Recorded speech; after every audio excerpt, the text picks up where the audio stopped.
ప్రభునందు ప్రియమైన దేవుని బిడ్డలారా, మరి ప్రభు గారికి మీ అందరికీ ఆ హృదయపూర్వకమైన వందనాలు తెలియజేస్తున్నాను. ప్రియులారా, దేవుని మహాకృప కరుణ కటాక్షములతో గతించిన సంవత్సరం మట్లాది వారం నుండి మరి మట్లాది వారం వరకు కూడా ప్రభు మనలను, మన కుటుంబములను, మన సంఘములను మరి ఎంతగానో కాసి కాపాడి రక్షించి మరి 2025 మరి ఏప్రిల్ నెలలో మరి ఈ రీతిగా మరి మట్లాది వారం చేసుకునే దీవెన కృపా ప్రభు మనకిచ్చారు. హల్లెలూయా, హల్లెలూయా. మరి నేటి మన ధ్యాన అంశం ఏంటంటే ఖర్జూరపు మట్టలు. ఏంటంటే ఖర్జూరపు మట్టలు. మరి ధ్యాన వాక్యం వచ్చి యోహాను సువార్త 12వ అధ్యాయము 13వ వచనం నుండి కొన్ని మాటలు మనము ధ్యానం చేద్దాం. ఖర్జూరపు మట్టలు పట్టుకొని ఆయనను ఎదుర్కొనబోయి జయము ప్రభు పేరట వచ్చుచున్న ఇశ్రాయేలు రాజు స్తుతింపబడుగాకని కేకలు వేసిరి. దేవుని స్తోత్రం. హల్లెలూయా, హల్లెలూయా. ప్రియులారా, నేటి మన ధ్యాన అంశం ఏమనుకున్నాం? ఖర్జూరపు మట్టలు. మరి ఆల్రెడీ మన బిడ్డలో మరి చూడండి, మన చర్చిలో అటు ఇటు కూడా చూడండి, ఖర్జూరపు మట్టలు గోడల మీద చక్కగా అమర్చారు. దేవుని స్తోత్రం. మరి ఖర్జూరపు మట్టలకు చాలా విలువ ఉంది. అవి చాలా గొప్ప పేరుంది వాటికి. ఏంటి అంటే, చిన్న ఉపద్ఘాతం మనం ఒకవేళ చదివితే నేర్చుకుంటే ఏంటంటే, బైబిల్లో ఈ చెట్టు గురించి రాయబడి ఉంది. ఈ ఖర్జూరపు చెట్లు గురించి ఎక్కడ రాసిందండి? బైబిల్లో రాసింది. అలాగే ఖర్జూరపు చెట్టుకు చాలా పేర్లు ఉన్నాయి. ఏమనండి? ఖర్జూరపు చెట్టుకి చాలా పేర్లు ఉన్నాయి. అందులో ఉన్న కొన్ని పేర్లు ఏంటంటే తామల వృక్షం, తాళ వృక్షం, సరళ వృక్షం, కొబ్బరి చెట్టు, ఈత చెట్టు, పామాయిల్ చెట్టు. వీటినే ఇంగ్లీష్ బైబిల్లో మనం పామ్ ట్రీ అంటాం. దేవుని స్తోత్రం. ఇంగ్లీష్ లో ఈరోజు ఏమంటారంటే పామ్ సండే. ఏం సండే అది. అందుచేత ఇలాగ మనం పాత నిబంధనల పేర్లు, చెప్పిన పేర్లు ఆయా సందర్భాల్లో మనం చదువుతూ ఉంటాం. కనుక మరి పిల్లరా, ఒక ప్రశ్న ఏంటంటే, ప్రభువును ఖర్జూరపు మట్టల మీద మాత్రమే ఎందుకు ఊరేగించారు? చాలా చెట్లు ఉన్నాయి, చాలా కొమ్మలు ఉన్నాయి, రకరకాల కొమ్మలు ఉన్నాయి. కానీ కేవలం ఖర్జూరపు మట్టలతో పాటు లేదా ఖర్జూరపు మట్టల మీద మాత్రమే ఆయన ఎందుకు ఊరేగించారు? ఎందుకంటే బైబిల్లో మనం చదివినప్పుడు ఆయన వెళుతున్న దారి పొడుగున కూడా ఏం పరిచారట? ఖర్జూరపు మట్టలు పరిస్తే దాని మీద నడిచారు ప్రభు. అలాగే బట్టలు పరిచారు, ఆ బట్టల మీద ప్రభు నడిచారంటే ప్రభు ఈ దినమున నడవలేదు కనుక గాడిద మీద, గాడిద పిల్ల మీద కూర్చుని ఉన్నప్పుడు ఆ గాడిద పిల్ల ఆ ఖర్జూరపు మట్టల మీద నడుచుకుంటూ వెళ్ళింది. అలాగే కొంతమంది విలువైన అమూల్యమైన వస్త్రాలు దారి పొడుగున వేసినప్పుడు వాటి మీద నడిచి వెళ్ళింది. దేవుని స్తోత్రం. హల్లెలూయా. మరి ఖర్జూరపు మట్టల మీద అలాగే కొమ్మల మీద నడిపించడానికి గల ఒక గొప్ప ప్రత్యేకత ఉంది. దానిని 3 మాటలు చెప్తాను. ఎందుకంటే చాలా మాటలు ఉన్నాయి, చాలా విషయాలు ఉన్నాయి. మరి ఖర్జూరపు చెట్టు గురించి, మరి ఖర్జూరపు మరి కొమ్మల మీదే ప్రభువాన్ని నడిపించడానికి గల చాలా కారణాలు ఉన్నాయి. కానీ మరి మన సమయాన్ని బట్టి ఒక క్లుప్తంగా 3 మాటలు మనము ధ్యానం చేసుకుందాం. అందులో మొదటి మాట ఏంటంటే, ఖర్జూర మట్టలు జయమునకు పండుగ సంతోషమునకు సూచనగా ఉన్నాయి. దేవుని స్తోత్రం. ఖర్జూరపు మట్టల మీదే ప్రభువైన యేసుక్రీస్తు వారిని నడిపించడానికి గల కారణం ఏంటి? మొదటి మాట, ఖర్జూర మట్టలు దేనికి సూచనలున్నాయి? జయం. అందుకే ఖర్జూర మట్టలు పట్టుకుని ముందున్నవారు ఎన్నుకున్నవారు, మరి బిడ్డ చదివింది కదా, ఏమని చెప్పారు? జయము జయము యేసుకు జయము. చూసారా, పరలోక రాజుకు జయం జయం అని చెప్పారు. మరి ఖర్జూరపు మట్టలు ఒకటి ఏంటంటే జయమునకు అలాగే సంతోషమునకు కూడా సూచనగా ఉంది. దేవుని స్తోత్రం. మరి ప్రభువైన యేసుక్రీస్తు వారు మరి వేటిని, మరి ముఖ్యంగా దేనిని జయించాడో మనకు తెలుసు. మరణమును జయించిన వాడైన. దేవుని స్తోత్రం. ఈ లోకములో మానవులైనా దేవుళ్ళు దేవతలు అన్నవారైనా వారి చరిత్ర ఎంతవరకు ఉన్నదంటే వారు మరణించే వరకు మాత్రమే ఉంది.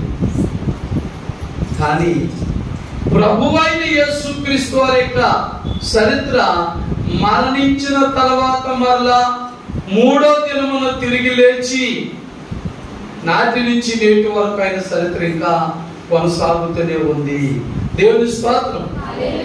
అందుకే జయములకు చూసినటువంటి రీతిగా ఉన్నటువంటి ఖర్జూరపు మట్టల మీద యేసు ప్రభువుని నడిపించారు. దేవుని స్తోత్రం. మరొకటి ఏమనుకున్నాం? పండగకు చూసిన. ఈరోజు ఏంటంటే మట్లాది వారి పండగ. మరి మీరు ఎంతమంది పండగ చేసుకున్నారో మరి నాకు తెలియదు. కానీ పిల్లరా, చాలా సంఘాలు, చాలా కుటుంబాలు చాలా గ్రాండ్గా మరి ఒక పండగ మరి మట్లాది వారాన్ని జరిగించుకుంటున్నారు. దేవుని స్తోత్రం. హల్లెలూయా. మరి ఈ ఖర్జూరపు మట్టలు జయమునకు మరియు పండగలకు సంతోషకరమైనటువంటి మరి జయ చూసినకు మరియు సూచనగా ఉన్నాయి. దేవుని స్తోత్రం. బైబిల్లో కొన్ని మాటలు చూద్దాం. లేవియకాండం 23వ అధ్యాయము 40వ వచనం చదువుదాం. లేవియకాండం 23వ అధ్యాయము 40వ వచనం. మొదటి దినమున మీరు దప్పబండ్లను, ఈతమట్టలను, గొంజి చెట్ల కొమ్మలను, కాలువల యొద్ద నుండి నిరవంజి చెట్లను పట్టుకొని 7 దినములు మీ దేవుడైన యెహోవా సన్నిధిని ఉత్సహించుచుండవలెను. అది అందులో ఒక చెట్టు ఉంది, ఈత చెట్టు. ఈ ఖర్జూరపు చెట్టుకు మరొక పేరేమని చదువుకొని ఎందుకు గాతంలో ఈత చెట్టు. కాబట్టి ఖర్జూరపు మట్టలు పట్టుకొని 7 దినములు మీరు ఏం చేయాలందాం? ఇక్కడ దేవుడైన యెహోవా సన్నిధిని ఉత్సహించాలి. హల్లెలూయా. మరి ఖర్జూరపు చెట్టుల కొమ్మల మీదే ప్రభువుని నడిపించడానికి గల కారణం ఏంటంటే పిల్లరా, ఇదిగో ఉత్సాహం,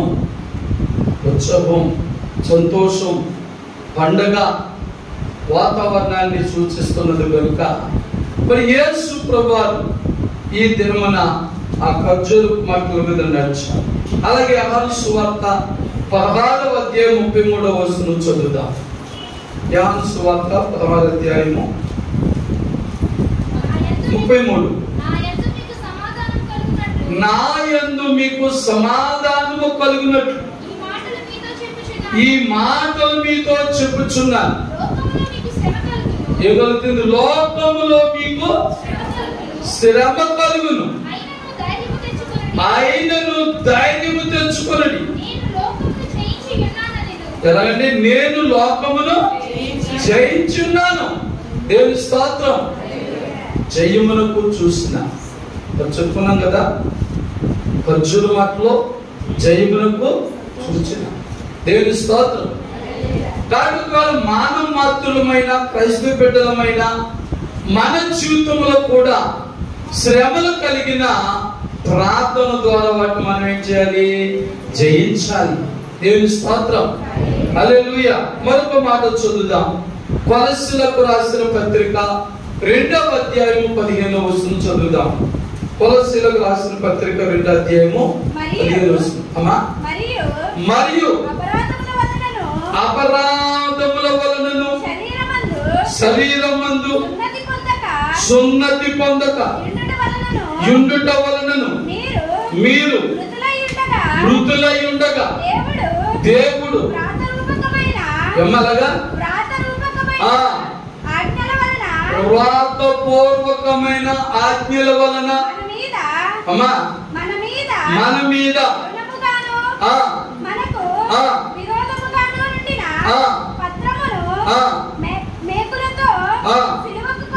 ఆమేన్. దేవుని స్తోత్రం. చదువుతారు. దాని మీద మన మీద ఉన్న మనకున్న ఆ పాపము అంతా కూడా తాను సిలువలకు కొట్టి తన చేతితో తుడిచివేసి మనకు అడ్డము లేకుండా దానిని మన అపరాధములన్నిటినీ క్షమించి ఆమేన్. ఆయనతో కూడా మిమ్మను జీవింపచేసెను. దేవుని స్తోత్రం. మరి ఖర్జూరపు మట్టల మీద నడిపించడానికి గల కారణం ఇదండి. మరొక మాట చూద్దాం. 2వ కొరింథీయులకు రాసిన పత్రిక 2వ అధ్యాయము 14వ వచనం చదువుదాం. మా ద్వారా ప్రతి స్థలమందును క్రీస్తును కూర్చిన జ్ఞానము యొక్క ఆయన యందు మిమ్మును ఎల్లప్పుడు ఎలాగమ్మా విజయోత్సవముతో ఊరేగించుచున్న దేవునికి స్తోత్రం. హల్లెలూయా. ఆయన యందు భయభక్తులు గల ప్రతి వారికి కూడా దేవుడు విజయోత్సవాన్ని కలుగు చేస్తున్నాడు. సంతోషం, జయం వాటికి చూసినగా మరి ఖర్జూరపు మట్టలు ఉన్నాయి కాబట్టి పిల్లరా వాటి మీద యేసు ప్రభువారిని నడిపించారు. ఆఖరిగా మరొక రిఫరెన్స్ మరి 2వ కొరింథీయులకు రాసిన పత్రికలోని 15వ అధ్యాయం 57వ వచనం చదువుదాం. 2వ కొరింథీ పత్రిక 15:57. 13వ వచనం కూడా చదవండి. 15వ వచనం కూడా అమ్మా అందులోనే ఎందులోను 2వ అధ్యాయంలో రక్షింపబడు వారి పట్లను నశించు వారి పట్లను మేము దేవునికి దేవుని స్తోత్రం. ఎలా ఉన్నాం? మేము క్రీస్తుకు సువాసన ఉన్నాం. దేవుని స్తోత్రం. ప్రియులారా చూడండి, మరి మనం చదివిన రిఫరెన్స్ అన్నిటిలో కూడా జయము, సంతోషం, ఆనందం వీటిని గురించి మనం చదివాం. కాబట్టి మనం చదవబడినటువంటి మరి లేఖనముల ద్వారా మరి లేఖనములు బట్టి పిల్లరా మరి మొదటి మాటగా ఖర్జూరపు మట్టలు ఈ మట్లాదివారం రోజున మరి యేసు ప్రభు వారికి ఉపయోగించడానికి గల కారణం చెప్పాం. జయము, సంతోషం వారికి చూసి కనుక మన యేసు ప్రభు మన విషయంలో సమస్తమును కూడా జయించిన వాడు. దేవుని స్తోత్రం. హల్లెలూయా. మరి 2వ మాటలో కూడా మనం వెళ్తాం. 2వ మాట ఖర్జూర చెట్టు సౌందర్యము గలది. ఇటమా ఖర్జూర చెట్టు ఏంటండి? సౌందర్యం అంటే అందమైన చెట్టు. ఖర్జూర చెట్టును చూడగానే చూడముచ్చటగా ఉండే చెట్టు. అది సుందరమైన అందమైన చెట్టు. అది న్యాయాధిపతులు 1వ అధ్యాయం 16వ వచనం చదువుతాం. న్యాయాధిపతుల గ్రంథం 1వ అధ్యాయం 16. మోషే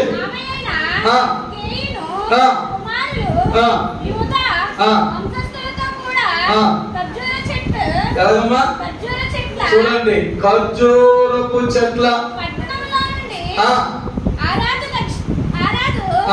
దక్షిణ దిక్కులోని యూదా అరణ్యములకు వెళ్ళి అక్కడ చేరి ఆ జనముతో నివసించిరి. ఆమేన్. దేవుని స్తోత్రం. అక్కడ ఆ ఖర్జూరపు చెట్లు ఉన్న ప్రదేశములో వారు నివసించారు. ఎందుచేత? ఖర్జూరపు చెట్లు ఏమనుకున్నాం? అందమైన చెట్లు, సౌందర్యమైన చెట్టది. దేవుని స్తోత్రం. ఎవరైనా సరే ఆ చెట్టుని చూసి సంతోషిస్తారు, ఆనందిస్తారు. మరొక వచనం చదువుదాం. 2వ రాజుల గ్రంథము 2వ అధ్యాయము 19వ వచనం చదువుదాం. 2వ రాజుల గ్రంథం. అంతటా ఆ పట్టణపు వారు ఈ పట్టణము ఉన్న చోటు ఏంటండి? రమ్యమైనదని మా ఏలిన వాడవైన. ఆమేన్. దేవుని స్తోత్రం. ఈ పట్టణం ఎలాంటిదంట? రమ్యమైనది. ఆ రమ్యమైన పట్టణంలోని ఈ అందమైన సుందరమైన ఖర్జూరపు చెట్లు ఉన్నటువంటి ప్రదేశం అది. కాబట్టి పిల్లరా, రెండోది ఏంటంటే ఖర్జూరపు చెట్టు సౌందర్యము గలది. మరో మాట చూద్దాం. ద్వితీయోపదేశ కాండం 34వ అధ్యాయం 3వ వచనం కూడా చదువుదాం. ద్వితీయోపదేశ కాండం 34వ అధ్యాయం 3వ వచనం. సోయరు వరకు ఈత చెట్ల గల ఎరుకో లోయ చుట్టూ మైదానములో. దేవుని స్తోత్రం. చూడడానికి చాలా రమ్యమైనవి, సుందరమైనవి వీపులలా. అలాగే మరి పరమగీతాలు గ్రంథము నుంచి 5వ అధ్యాయము 10వ వచనం చదువుదాం. నా ప్రియుడు ధవళవర్ణుడు రత్నవర్ణుడు 10,000 మంది పురుషులలో అతని గుర్తింపవచ్చును. దేవుని స్తోత్రం. మరి 1:15 కూడా చదువుతుంది పరమగీతాల్లోనే. నా ప్రియులారా నీవు సుందరివి. చాలు. దేవుని స్తోత్రం. ఈ గ్రంథాలన్నీ కూడా, ఈ వచనాలన్నీ కూడా పిల్లరా అంజూరపు చెట్టు యొక్క సౌందర్యమును గురించి మాట్లాడుచున్న మాటలు. అలాగే మరి సామెతల గ్రంథం 31వ అధ్యాయము 30వ వచనం చదువుదాం. సామెతల గ్రంథం 31వ అధ్యాయం 30. చూడండి ఏమంటున్నాడు? అందము మోసకరము, సౌందర్యము వ్యర్థం. చూడండి, యెహోవా యందు భయభక్తి గల స్త్రీ కొనియాడబడు. దేవుని స్తోత్రం. కాబట్టి ఇక్కడ ఒక విషయాన్ని మనం గమనించాలి. అంజూరపు చెట్టు సౌందర్యమైనది కాబట్టి దాని నీడకు అందరూ కూడా చేరుతున్నట్లుగా మనం చదివాం. కానీ బైబిల్ మన ఆత్మీయ జీవితానికి మనం అన్వయించుకుంటే పిల్లరా, బైబిల్ చెప్తున్న మాట ఏంటంటే అందము మోసకరము, సౌందర్యం వ్యర్థం. మరి ఇలాగే నేను కూడా అంజూరపు చెట్టు వలె సౌందర్యంగా ఉండాలి, అందరూ అంజూరపు చెట్టును ప్రేమించినట్లుగా, ఆకర్షించినట్లుగా మరి నేను ఉండాలి అనుకోవడం మంచిది కాదని మరి పరమజ్ఞాని సొలొమోను ఈ 31వ అధ్యాయం 30వ వచనంలో అంటున్నాడు, అందము మోసకరము, సౌందర్యము వ్యర్థం. అంటే ఇహలోక సంబంధించినవన్నీ కూడా. కానీ దేవుని యందు కొనియాడబడిన స్త్రీ, దేవుని యందు భయభక్తులు గల స్త్రీ కొనియాడబడిన. దేవుని స్తోత్రం. అంటే మన భక్తి జీవితంలో మనం ఆత్మీయ సౌందర్యము కలిగి ఉండాలి. దేవుని స్తోత్రం. ఆత్మీయ సౌందర్యం గల బిడ్డలుగా, క్రైస్తవులుగా, సంఘస్థులుగా, దైవ బిడ్డలుగా మనం ఉండడానికి మనం ప్రయాసపడాలి. మరి ఆ అంజూరపు చెట్టు వలె ఇహలోక సౌందర్యాన్ని కాదు, మన బాహ్య సౌందర్యాన్ని మనం కోరవద్దు, కానీ మన అంతరంగ సౌందర్యం, ఆత్మీయమైన సౌందర్యం మనం కలిగి ఉండాలి. అందుకే మరి ఇక్కడ పరమగీతాలు మరి చదివాం కదా, 5:10 చెప్పిన ప్రకారంగా 10,000 మందిలో కూడా నా ప్రియుడు పోల్చదగిన వాడు అంటుంది సోలమతి. అలాగే క్రైస్తవ బిడ్డలమైన నీకు నేను కూడా ఆత్మీయమైన సౌందర్యాన్ని మనం ధరించుకుంటే ఎంత మందిలో ఉన్నా మనల్ని ఏం చేస్తారో తెలుసా, గుర్తుపడతా. నేను ప్రయాణాలు చేస్తున్నప్పుడు, మరి ట్రైన్లో వెళ్తున్నప్పుడు, బస్సులో వెళ్తున్నప్పుడు, ఆటోలో వెళ్తున్నప్పుడు నా పక్కన కూర్చుని వారు అంటారు, మీరు పాస్టర్ గారు అంటే అని అడుగుతారు. దేవుని స్తోత్రం.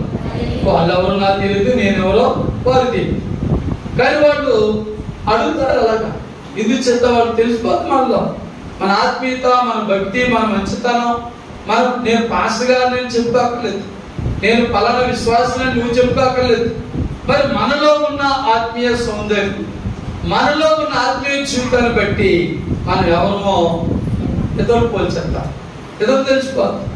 అదే సోదరుడు అంట, 10,000 మందిలో నా ప్రియుడున్న ఆయన నేను గుర్తించగల సౌందర్యవంతుడు, అంత కళావంతుడు.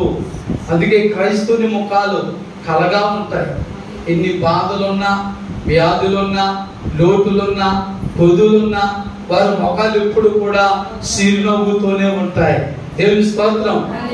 ఎలా ఉంటాయండి? చిరునవ్వుతోనే ఉంటాయి. బాధలు లేవని కాదు, కష్టాలు లేవని కాదు, శోధన లేవని కాదు, ఇబ్బంది లేవని కాదు. ఎందుచేత మనము క్రీస్తునందు ఆనందిస్తుంటాం. దేవుని స్తోత్రం. ఎవరు ఏంటంటే క్రీస్తునందు మన భారం, మన బాధలు, మన దుఃఖాలు, మన వ్యాధులన్నీ కూడా ప్రభువైన యేసుక్రీస్తు మీద వేసి ఆయన్ని బట్టి మనము సంతోషిస్తా ఉంటాం. దేవుని స్తోత్రం. హల్లెలూయా. మరి మూడో మాట మనం చెప్పుకుందాం. మరి ఖర్జూరం చెప్పుకున్న మూడో గుణం ఏంటంటే తిన్నగా పెరుగుతుందట. దేవుని స్తోత్రం. ఏంటంటే అది గొప్ప విశేషమైన విచిత్రమైన అనుకోవచ్చు. చాలా చెట్లు ఎలా మొలుస్తాయి, వంకర దగ్గరగా మొలుస్తాయి. మరి అదే మరి ప్రభువైన యేసుక్రీస్తు వారు కూడా ఆయన ఒక ఉపమానం చెప్పి కొన్ని విత్తనాలు తుప్పల్లో పడ్డాయని చెప్తారు.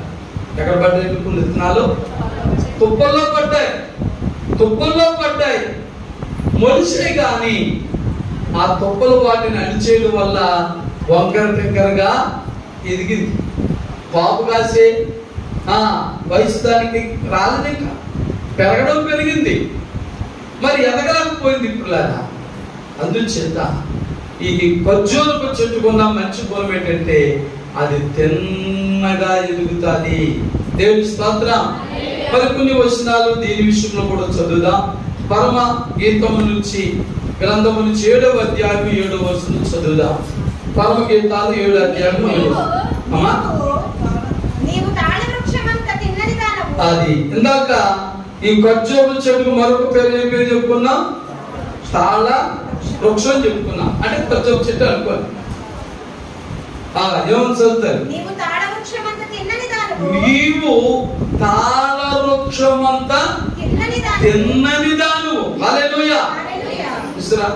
మరి తాళ వృక్షమన్నా ఖర్జూర వృక్షమైన కొన్ని పేరు చెప్పింది ఉపద్ఘాతంలో. ఇవన్నీ కూడా ఖర్జూరపు చెట్టుకున్న పేర్లు. మరి ఇక్కడ ప్రభువారు వర్ణిస్తున్న మాట ఏంటంటే తాను సంఘాన్ని గురించి వర్ణిస్తున్న మాట, నీవు తాళ వృక్షమంతా తిన్నని దాను. అంటే క్రైస్తవ బిడ్డలు, దేవుని బిడ్డలు ఎప్పుడు కూడా తిన్నగానే ఎదుగుతారు. దేవుని స్తోత్రం. వంకర టెంకర్లు ఉండవు. మాటల్లో కానీ, శాస్త్రంలో కానీ, క్రియల్లో కానీ వంకర టెంకర్లు ఉండవు. అందుకే బైబిల్ చెప్తుంది, నీ మాట అవునంటే అవును, కాదంటే కాదులాగా ఉండాలి. ఒక మాట ఒక మాటలో చెప్పకూడదు. లేకపోతే ఆ రోజుకి ఏదో పబ్బం గడిచిపోతే ఉద్దేశంతో ఎంతో తృప్తిపరిచే మాటలు మనం చెప్పకూడదు. ప్రభు అంటున్నాడు సోలమతి, నువ్వు తిన్నని దాను, తిన్నగా ఎదుగుతున్న దాని. దేవుని స్తోత్రం. మరి తాళ వృక్షం లేదా ఖర్జూర వృక్షాన్ని కొనబెట్టి తిన్నగా ఎదిగే గుణం ఉంది. అలాగే క్రైస్తవ బిడ్డలు కూడా మన ఆత్మీయ జీవితంలో, మన భక్తి జీవితంలో కరెక్ట్గా ఎదగాలి. దేవుని స్తోత్రం. అంతేగాని మరి బైబిల్లో తీయదు గాని మరి పరమగీతాల 8వ అధ్యాయంలోనే ఒక సోదరుడు అంటాడు కదా, ఆ తన చెల్లి గురించి అంటాడు, మాకు ఒక చిన్న చెల్లెలు కలదు, దానికి ఇంకా ఏం రాలేదంట, వయసు రాలేదు, వివాహ కాలం ముందు దాని విషయమై మేమేం చేయాలి అంటే వయసు సంవత్సరాలు కనపడుతున్నాయి కానీ ఏమి లేదు, ఎదుగుదల లేదు. అలాగే నేటి మన క్రైస్తవ సంఘాలు, మన క్రైస్తవ బిడ్డలు వారు బాప్తిస్మం పొంది చాలా సంవత్సరాలు అవుతున్నాయి కానీ ఆత్మీయ ఎదుగుదల లేదు, పడిపోతున్నారు, దిగజారిపోతున్నారు, వంకర టింకర చెట్లులాగా పెరుగుతున్నారు. అందుకే అవి సరైన కాపు కాయలేకపోతున్నాయి. కానీ ఈ ఖర్జూరపు చెట్టుకున్న మంచి గుణం ఏంటంటే తిన్నగా ఎదుగుతాది. దేవుని స్తోత్రం. అలాగే క్రైస్తవ బిడ్డలమైన మరి నీవు నేను కూడా తిన్నగా ఎదిగే అనుభవంలోకి రావాలి. మరొక మాట చదువుదాం. కీర్తన గ్రంథము నుంచి 125వ కీర్తన 5వ వచనం చదువుదాం.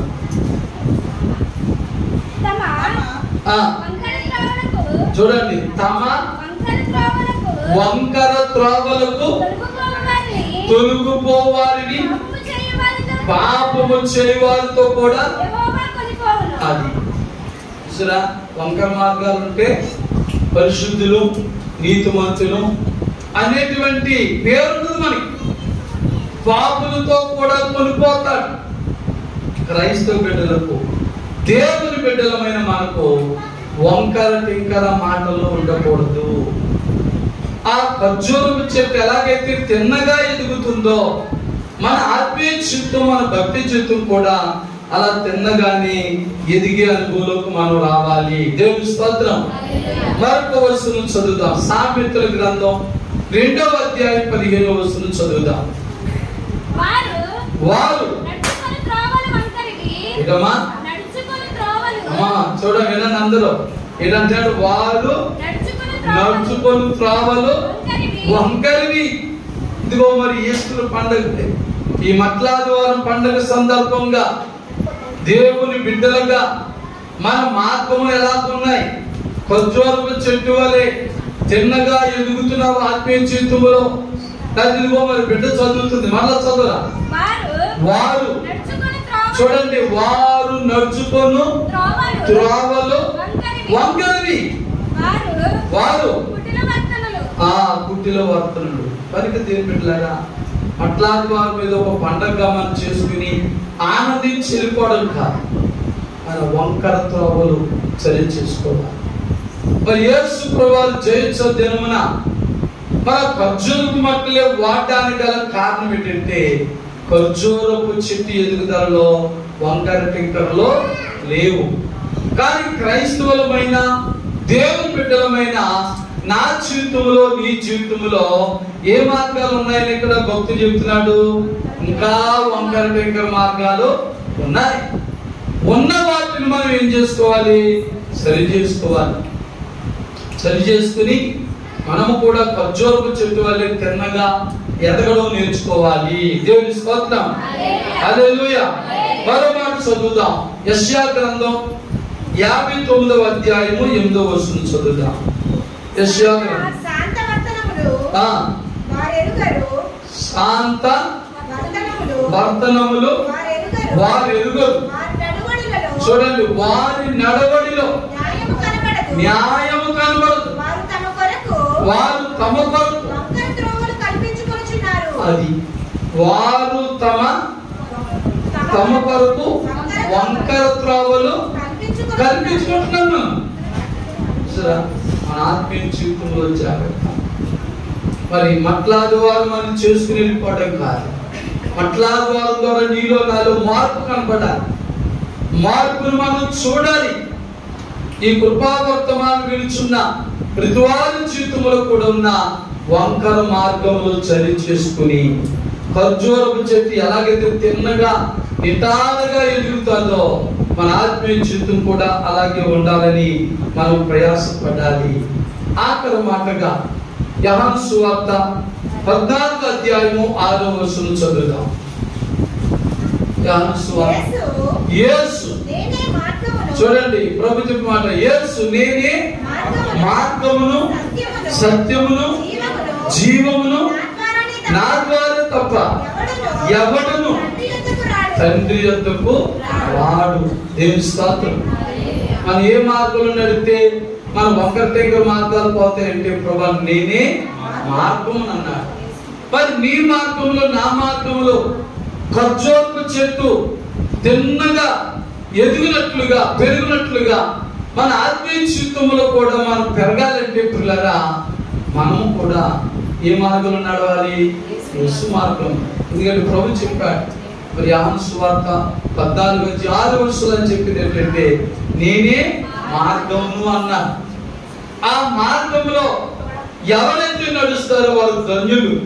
చాలా మార్గాలు ఉన్నాయి కదా, ఏదో మార్గంలో నడిచిపోతుందంటే భాస్కర్ అంటే కుదరదు, తీయదు. కానీ పాత మొదలో ఆ ప్రవక్త చెప్తాడు, మార్గములలో నిలుచు చూడుడి, పురాతన మార్గం నిలబడి చూడండి, ఏది పురాతనమైన మార్గమో తెలుసుకుని అందులో నడుచుకోలేడు అని ఉంటాం. దేవుని స్తోత్రం. చాలా మార్గాలు ఉన్నాయి, మార్గంలో నిలబడు. సరైన మార్గం ఏది? నువ్వు పరలోకానికి వెళ్ళే మార్గాలు చాలా ఉన్నాయి అంటున్నారు లోకంలో. మరి వారు అంటే కాదు, ఒకసారి అన్ని మార్గాలు కూడా పరిశీలన చేసి ఏది పురాతనమైన మార్గం అంటే మొదటి నుంచి ఉన్న మార్గం ఏదో ఆ మార్గంలో నడవాలి. ఆది నుంచి అంతం వరకు ఉండేది యేసు నామము. దేవుని స్తోత్రం. ఆ మార్గంలో మరి నీవు నేను నడిస్తే మన వంకర టింకర మార్గాలన్నీ కూడా ఈ ఖర్జూరపు చెట్టు వలె తిన్నగా మారిపోతాయి. దేవుని స్తోత్రం. కనుక మన వంకర టింకర మార్గాలన్నీ కూడా మార్చుకుని ప్రభులో మన బలమైన వారిగా స్థిరమైన వారిగా ఉండి ఈ మట్లాది వారి జన్మన మన భక్తిని, మన విశ్వాసాన్ని, మన ప్రార్థన జీవితాన్ని, మన ఆత్మీయ జీవితాన్ని మనం బలపరుచుకుని ప్రభు బిడ్డలుగా మనం సాగిపోవాలని మరి కృపావార్త వర్తమానం పిలుచున్న మీ అందరికీ నేను తెలియజేస్తున్నాను. మరి దేవుడి మాటలు మనం ఇంట్లో దీవించినట్లుగా ఒక్క నిమిషం మనం మోకరించి ప్రభు సన్నిధిలో మనము ప్రార్థనలు చేద్దాం. ప్రార్థనలు చేసుకుని దేవా ఇదిగో మరి ఆ యొక్క ఖర్జూరపు చెట్టుకున్న విలువ నా ఆత్మీయ జీవితాన్ని బట్టి నాకు కూడా దయచే ప్రభువా. మరి ఖర్జూరపు చెట్టుని నీ మహిమ కొరకు, నీకు జయము కొరకు, సంతోషము కొరకు వాడినట్లుగానే ఇదిగో నా జీవితంలో కూడా సంతోష ఆనందములు కలుగు చేయడం ప్రభువాని ప్రార్థన చేద్దాం. పిల్లరా ప్రేమమైన యేసయ్య మీకే వందనాలు స్తోత్రములు చెల్లిస్తున్నాం. ఆశ్చర్య కార్యములు, అద్భుత కార్యములు, బలమైన కార్యములు చేయడానికి స్తోత్ర. మీ కృప, మీ కరుణ, మీ కటాక్షములు నాకు మాకు దయచేయండి. ఖర్జూరపు చెట్టుకునే గౌరవం, మర్యాదలు, నీ యందు భయభక్తులు కలిగిన నాకు మాకు దయచేయమని మా ప్రభును ప్రియరక్షకుడైన యేసు క్రీస్తు పరిశుద్ధ నామంలో ప్రార్థించి వేడుకొనుచున్నాము తండ్రి. ఆమేన్. దేవుని స్తోత్రం. హల్లెలూయా. ప్రియులారా, ఇంతవరకు మరి కృపావార్త వర్తమానం చక్కగా విన్నా మీ అందరికీ వందనాలండి. God bless you, God bless all. Amen.